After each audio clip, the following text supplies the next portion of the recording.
Good morning. Today is the 25th day of Second Adar, the 4th of April. We're up to the 5th reading of Parashat Shemini.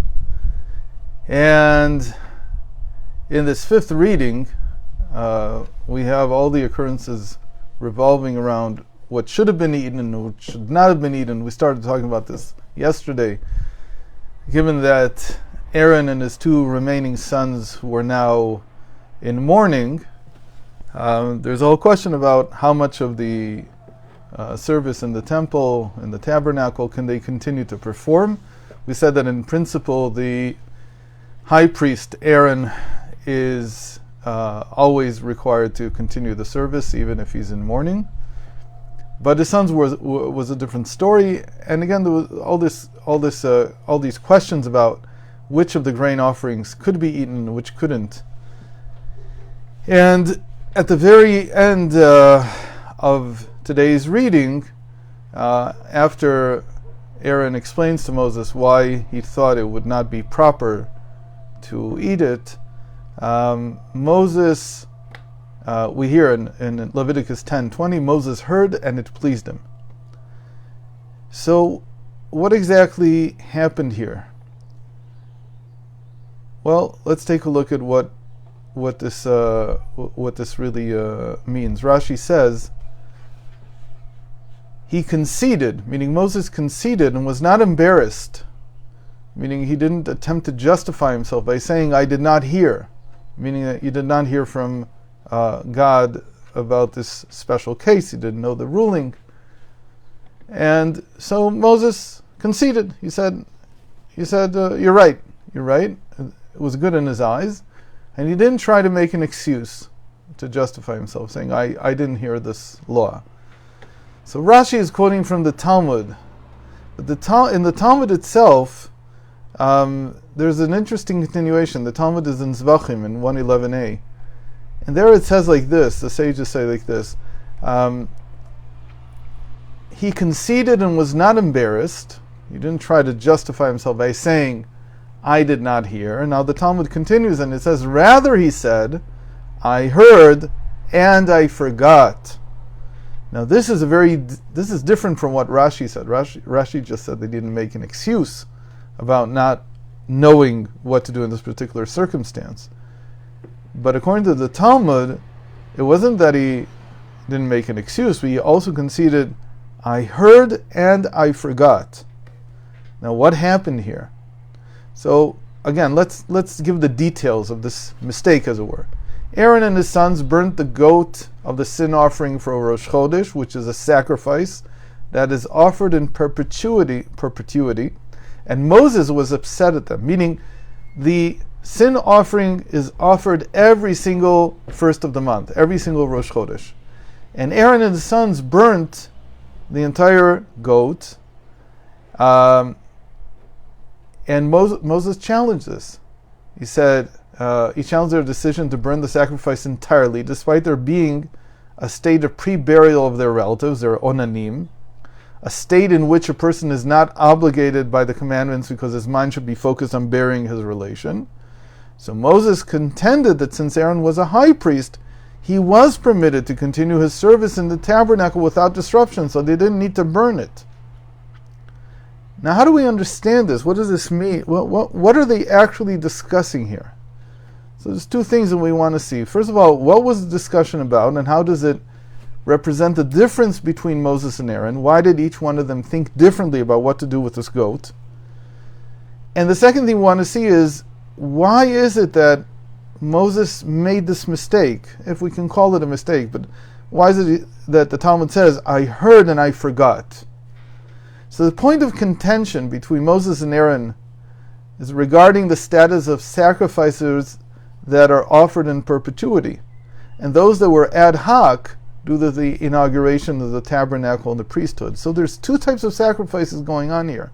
One is going to be ledorot, as we say. It's going to be offered always, through all generations. This is the sin offering of the goat for the first of the month, which is done on every single first of the month. And then there are the special sacrifices, the grain offerings, which are being brought because of the inauguration of the temple, of the tabernacle, and the ordination of the priesthood. So it's really a discussion about how do you see time. It can be summarized as Moses and Aaron have different conceptions and connection with time. Moses, whose consciousness transcends time, does not distinguish between something that is ad hoc and something that is for perpetuity. He sees them as the same, because for him, all time is the same. It doesn't matter. He's outside the world in a certain sense. And so therefore, it doesn't matter to him whether this is a ad hoc offering or whether it's a eternal offering. For him, they're all the same. And Aaron can do all of them. So the sages sometimes refer to this type of distinction as the difference between momentary life and eternal life. For instance, prayer is considered momentary life because you pray now, you pray at this moment, you're praying for something now. But Torah learning is considered eternal life. For Moses, they are equivalent because he transcends time. In other words, for Moses, prayer and Torah are the same thing. But Aaron lives within the limitations of time. He's within the world and therefore distinguishes between the two, which is why he ostensibly did not eat the perpetual offering for the new month. His reasoning was apparently that the two other sin offerings sacrificed on the 8th day of the inauguration of the tabernacle and the priesthood were of exceptional character, for they were only brought on that day, and for that occasion should therefore be eaten. But the sin offering for the first of the month, that'll be throughout all time, and that he doesn't need to eat. When Moses heard his brother explain the temporal difference between the two types of sin offerings, he conceded that this was the manner in which most people experienced reality, that there is a difference between things that are ad hoc and things that are perpetual. And so he agrees that there is a differentiation between the occasional and perpetual actions. So that's the first thing. That really their point of contention about whether the sin offering of the first month should be burnt entirely or be eaten is related to how they see time. Moses sees no difference. If you don't eat these, you don't eat that. If you eat all of these, you should eat that also. You eat all of these, meaning the ad hoc occasional offerings now being offered for the tabernacle and the ordination of the priesthood. If you eat those, you should also eat the ones that are perpetual. And Aaron says, no, it's not the same thing. These are two different things. And again, it's how they grasp time. And you see this a lot. The more people are spiritual, the more they're outside the world, as it were, the more they see time in a different way. They don't see, they don't have a sense of urgency. They don't have a sense of the changing of seasons. These things are not in their minds. They see the world in a different way. But now let's get to the mistake. What was going on here? Why did Moses make this mistake? Or why did he...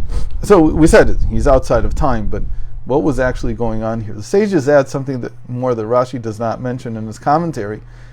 And the translation of the Torah into Aramaic, known as Targum Yonatan, adds that Moses declared throughout the encampment I erred, so that everyone would know that he had made a mistake. Why does Moses err? Because he was angry at Aaron and his sons. So there's another Aramaic translation, not Onkelos, but another one called Targum Yonatan. It's attributed to Yonatan ben Uziel, who's the student of Hillel the Elder. So we're talking about the 1st century CE. And in it he adds many things that are from the sages. And so he adds there that it wasn't just that Moses said, he admitted, I had heard and I forgot. He also went around the entire encampment and declared before everyone, I had made a mistake. Why does Moses do that? Because he wants to teach us something about mistakes. The sages tell us that when one comes to anger, one comes to err. Balichlal kas, balichlal ta'ut. The moment you are angry, you will make mistakes. So the point that is interesting in the sage's statement is that anger causes one to err, and that is the regular explanation between anger and errors. First you get angry, and then you make an error. However, here they note both sides of the relationship. Because he was angry, he erred, and because he erred, he was angry. It's the other side also.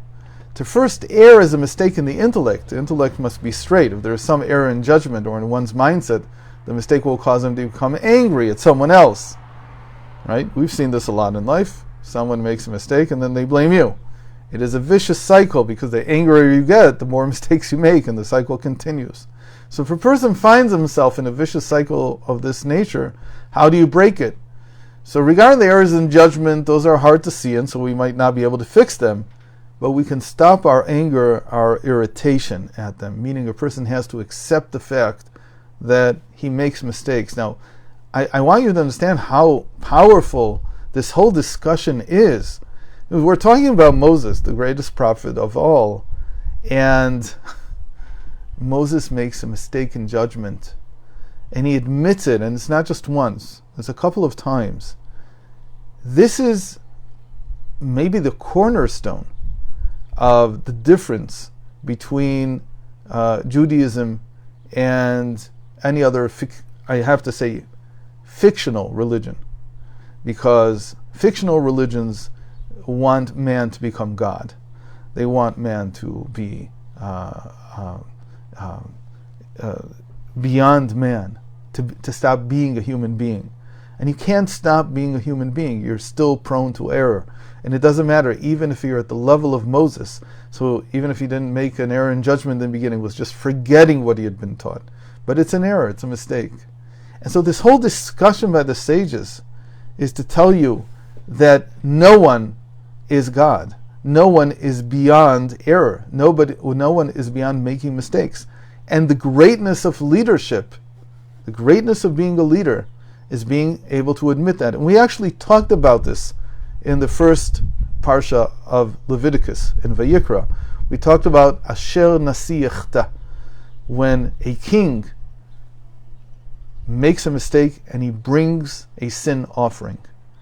That is the greatest level of leadership that we can have in the world. And it's very uncommon for leaders to do that.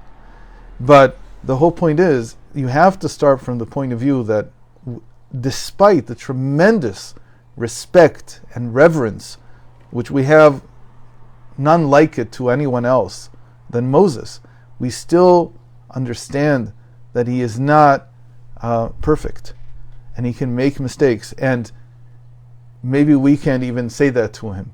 But the greatness of Moses as a leader is that he comes out and says it himself, and he admits it himself, that he is not infallible, that he can make a mistake.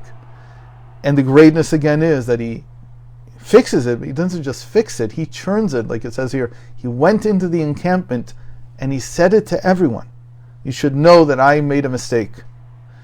So, getting back to this idea, if you want to break the cycle of mistakes and anger and being vexed and making more errors and so on, the only way you can do it, the only thing you can really control, is your anger.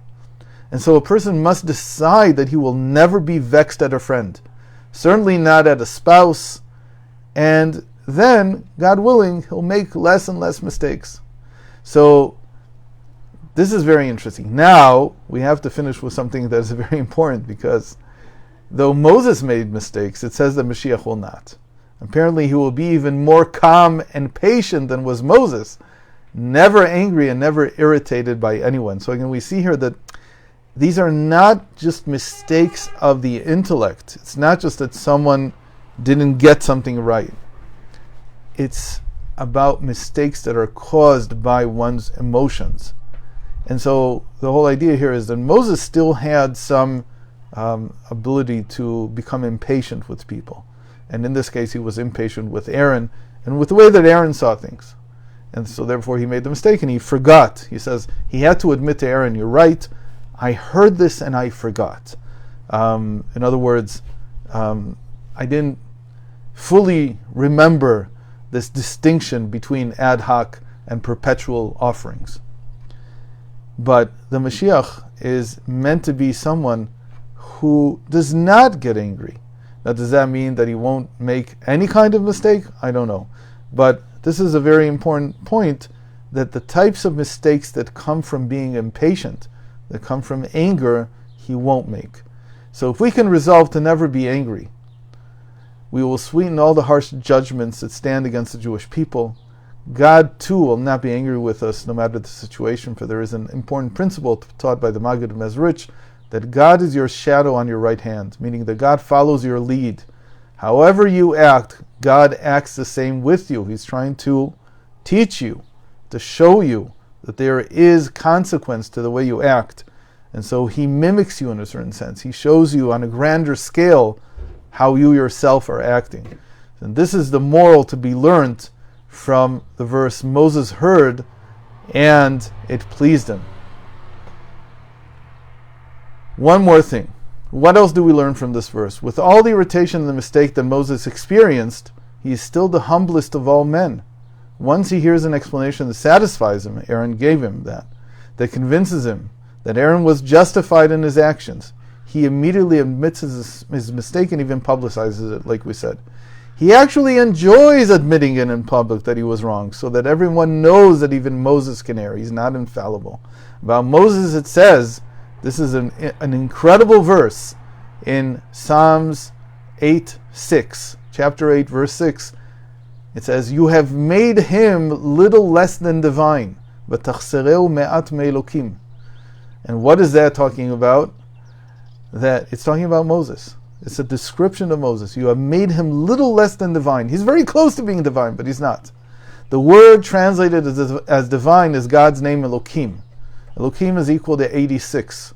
And if you've made him a little less than Elokim, then we have this principle that when you take off from the plural of Elokim, so you take off 2, you'd get 84.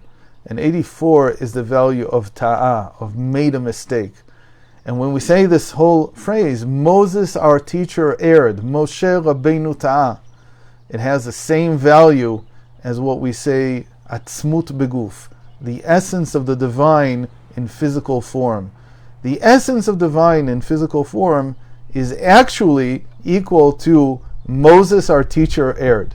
You can be Moses, be described as a little less than divine, and yet still err, make a mistake, and that is the perfect proof that you are so close to being divine. There are people for whom admitting that they made a mistake is very difficult, but there are people like Moses, whose humility makes it enjoyable for them to admit their mistakes. In fact, the ability to do so is a sign of a true Rebbe, a true spiritual leader, and reveals that the individual is the extension of Moses into every generation. And with this, we'll end today. Thanks for joining. We might not have one tomorrow. I'll let you know on the WhatsApp.